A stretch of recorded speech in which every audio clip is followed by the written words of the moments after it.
தீர்க்கதரிசன ஊழியத்தின் சார்பானதும் சரி, தேவனுடைய தீர்க்கதரிசன வார்த்தைகளை நான் தானித்து நடப்பது போல நீங்களும் நடப்பீங்க என்று நான் விசுவாசிக்கிறேன். ஸோ எப்படி நான் வீடியோஸ் டெய்லி ஷேர் பண்ற மாதிரி நீங்களும் ஷேர் பண்ணுங்க என்று நான் நம்புறேன். ஸோ ட்ரினிட்டி ப்ராஃபட்டிக் மினிஸ்ட்ரி சேனலை லைக் பண்ணுங்க, ஷேர் பண்ணுங்க, சப்ஸ்கிரைப் பண்ணுங்க. தேவனுடைய நாமம் பயன்படுவதாக வாங்க வீடியோக்குள்ள போகலாம். Praise the Lord.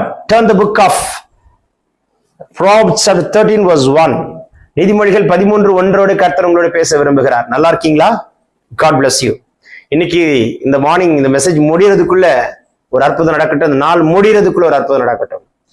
ஞானமுள்ள மகன் தகப்பனுடைய போதகத்தை கேட்கிறான், பரியாசக்காரனோ கடிந்து கொள்ளுதலுக்கு செவி கொடுக்கிறான். ஞானமுள்ள பிள்ளை அப்பாவுடைய போதகத்தை கேட்கிறான். அப்பா ஏசப்பா போதகத்தை பிடிச்சுக்கோங்க. ஏசப்பா பைபிள் என்ன சொல்லுதோ செய்யுங்க.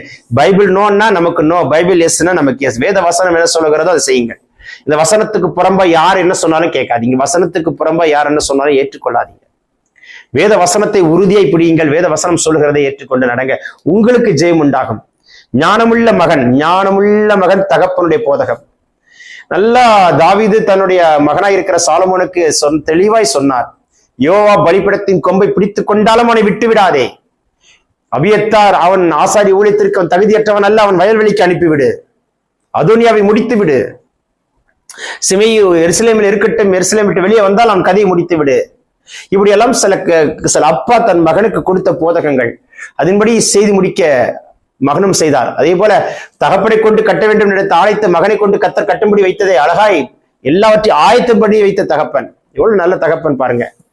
சோ இன்னைக்கு ஆண்டவர் சொல்கிறார், தகப்பனாய் இருக்கிற ஆண்டவருடைய போதகத்தை உங்க பிள்ளைங்களுக்கு நிறைய போதகம் சொல்லி கொடுங்க. உங்க பிள்ளைகளுக்கு நிறைய சொல்லி கொடுங்க. நிறைய பாட்டு சொல்லிக் கொடுங்க, ஜெபம் சொல்லிக் கொடுங்க, வசனம் சொல்லிக் கொடுங்க. அவங்கள ஜெபிக்க வைங்க, அவங்களோட சேர்ந்து ஜெபிங்க. அவங்க ஜெபிக்கிறத நீங்க கேளுங்க, நீங்க ஜெபிக்கிறத அவங்க கேட்கட்டும். நீங்க பாடுறத அவங்க கேட்கட்டும், அவங்க பாடுறத நீங்க கேளுங்க. 2 பேரும் சேர்ந்து பாடுங்க. இதெல்லாம் உங்க வீட்டுக்குள்ள நிறைய பல அற்புதங்களை அடையாளங்களை நடப்பிக்கும். பின்னால சத்துரு உங்க பிள்ளையை தொட நினைச்சா கூட கர்த்தர் ரத்தத்துக்குள்ள மறைத்து காப்பார். ஆமென். இயேசு நாமத்தில் காண்பீர்கள். இந்த நாளிலே குடும்பத்தில் ஒரு சமாதானத்தை கட்டளையிடுகிறார். வீட்டுக்குள்ள இருக்கிற போராட்டம் மாறட்டும். தகப்பன் ஸ்மோக் பண்ணாதீங்க, தகப்பன் ட்ரிங்க் பண்ணாதீங்க, பிளீஸ் வேண்டாம். இதெல்லாம் உங்க பிள்ளைகளை அஃபெக்ட் பண்ணக்கூடாது. தாய் தகப்பன் எந்த அளவுக்கு உண்மையா இருக்கிறோம் அந்த பிள்ளைகள் ஆசீர்வதிக்கப்படுவார்கள். ஆண்டவர் அந்த வாக்கியத்தை நமக்கு தருவாராக. வானம் திறக்கப்படுகிறது, இயேசுவின் வல்லமுள்ள கரம் தொடுகிறதை பார்க்கிறேன். இந்த நாளில் ஒரு அற்புதம் நடக்கிறது. பிறந்த நாள் திருமணம் காண்கிறவர்களை இயேசு தொட்டு அற்புதம் செய்கிறார். இயேசு நாமத்தில் கண்கள் அதிசயங்களை காண்கிறது. வாக்குத்தத்தத்தை உரிமையாக்குற சத்துருவை காலின் கீழே போட்டு மிதிக்கிறோம்.